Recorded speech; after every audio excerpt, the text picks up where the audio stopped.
para estar con su amante, utilizó un fármaco desarrollado por su propia empresa para envenenar a su adinerada esposa, planeándolo todo para que la autopsia no mostrara nada más que un paro cardíaco repentino. Vio cómo ella se lo bebía sin pensarlo 2 veces y casi no pudo ocultar su cara de satisfacción. Esa misma noche ella ya no estaba, mientras él y su amante ya calculaban cómo heredar su fortuna. Entonces la policía llamó para informarle de que el cuerpo de su esposa había desaparecido de la morgue. Acudió allí a toda prisa y muerto de miedo. El detective le explicó que alguien había desactivado el sistema de vigilancia y cortado la luz de antemano. Era casi seguro que se habían llevado el cadáver. Lo más inquietante fue que el guardia de seguridad de turno juró haber visto a Sofía, la difunta Sofía, de pie en el ascensor. En el momento en que escuchó el informe, no perdió el conocimiento. Pero las siguientes palabras del médico forense le hicieron sudar la gota gorda.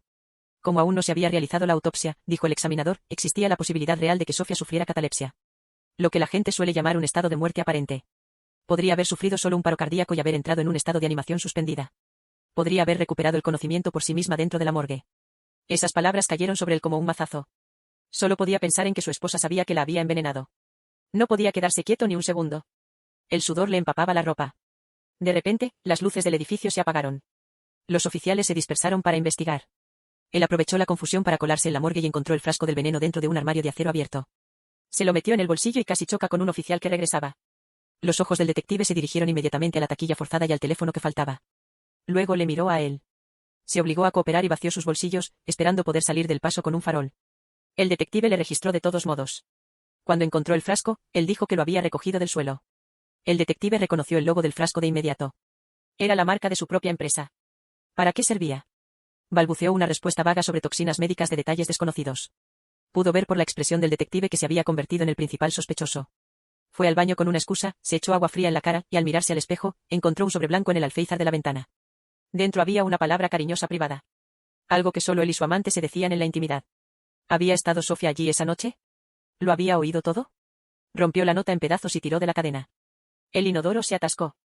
Un oficial llamó a la puerta y le pidió que saliera porque había novedades. Metió las manos en la taza y recuperó cada fragmento. Luego se los tragó todos, no podía dejar ni una sola prueba. Ahora estaba casi seguro de que su mujer estaba en algún lugar vigilándolo. El detective lo llevó a la sala de servidores. Había un gran agujero en la pared, señal de actividad reciente en el interior. Creían que quien se llevó el cuerpo utilizó esa ruta para escapar. Él estaba convencido de que Sofía lo había orquestado todo. El miedo lo estaba empujando al borde del abismo. Insistió en que lo dejaran irse a casa. El ascensor dio una sacudida al entrar y, cuando las puertas se abrieron de nuevo, el pasillo estaba inundado. Un fallo en los aspersores había provocado un cortocircuito. Tuvieron que bajar por las escaleras. Se escabulló en una habitación contigua y llamó a Sara. ¿Le había contado a alguien lo de su relación? Ella juró que no lo había hecho. Entonces su mano tocó algo sobre una superficie cercana, un brazalete con el nombre de Sara. Le gritó a Sara que tuviera mucho cuidado. Las luces volvieron a encenderse. Cortó la llamada y borró el registro. Lo encerraron en una habitación junto a la morgue. Se estaba desmoronando por dentro. Entonces la vio, la copa de vino con el veneno estaba sobre el alféizar. Se despertó de golpe con un sobresalto. Su ropa estaba empapada en sudor. El alféizar estaba vacío. Desde la habitación de al lado llegó un tono de llamada familiar. Se obligó a entrar. El sonido venía del interior de una bolsa de cadáveres. Respondió a la llamada entrante. Era el número de su esposa. El otro lado colgó inmediatamente. Comprobó el nombre en la bolsa. Era su psiquiatra. Estaba muerto. ¿Pero cómo? Llamó a Sara y le pidió que investigara a alguien llamado Augu. Un oficial vino y se lo llevó antes de que pudiera terminar la frase. ¿Cuándo puedo irme a casa? La respuesta del detective fue gélida. No vas a volver a casa. Tenemos pruebas suficientes contra ti. Envenenaste a tu esposa y robaste su cuerpo para evitar la autopsia. La droga encontrada en tu bolsillo ha dado positivo en un compuesto que provoca paros cardíacos. Estaba furioso y aterrorizado a partes iguales. La había envenenado, sí, pero él no se había llevado el cuerpo. Insistió en ello con todas sus fuerzas. El detective le ordenó que se callara. Varios oficiales ya habían ido a verificar las cosas con Augu. Ese nombre lo dejó helado. ¿No era ese el hombre de la morgue? Resultó ser un investigador privado. Su esposa sospechaba de él desde el principio. Llevó al detective a la morgue y dijo que Augu estaba muerto. Pero ya no había rastro de ese nombre en el registro. No entendía nada de lo que estaba pasando. Pidió ir al baño otra vez y llamó a Sara. Le dijo que ambos habían sido descubiertos. Sara estaba más aterrada que él. Ella le contó que un USB había aparecido frente a su puerta, lleno de fotos de sus citas y una grabación de él planeando envenenar a Sofía. Él le gritó que huyera. Su esposa podría ir a por ella. La buscaría en cuanto lo dejaran en libertad. Sara dijo que creía que la seguían y entonces se oyó un grito a través del teléfono antes de que la línea se cortara. Él perdió el control por completo y se lanzó hacia la salida para ir a buscarla. Los oficiales lo redujeron. Él luchó contra ellos desesperadamente. El detective lo tiró al suelo.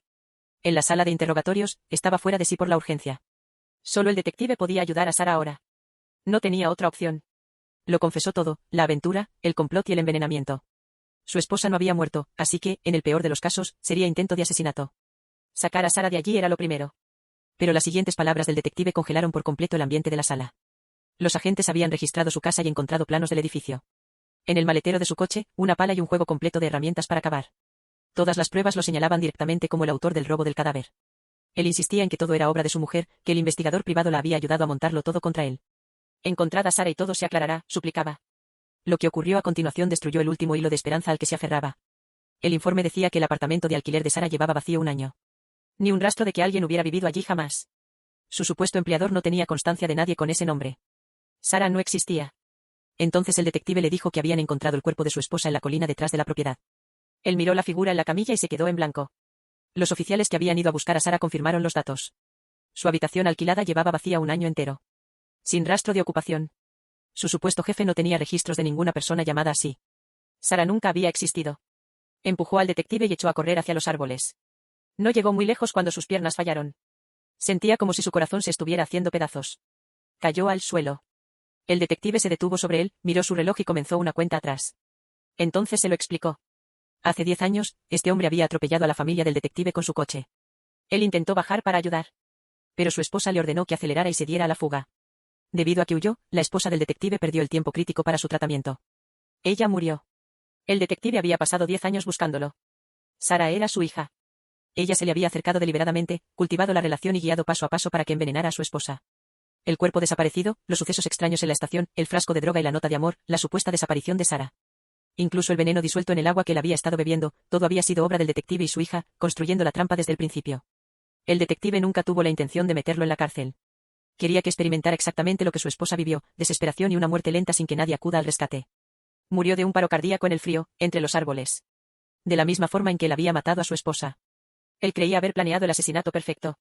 Lo que no entendía era que, desde el momento en que lo concibió, ya había caído en una trampa construida específicamente para él.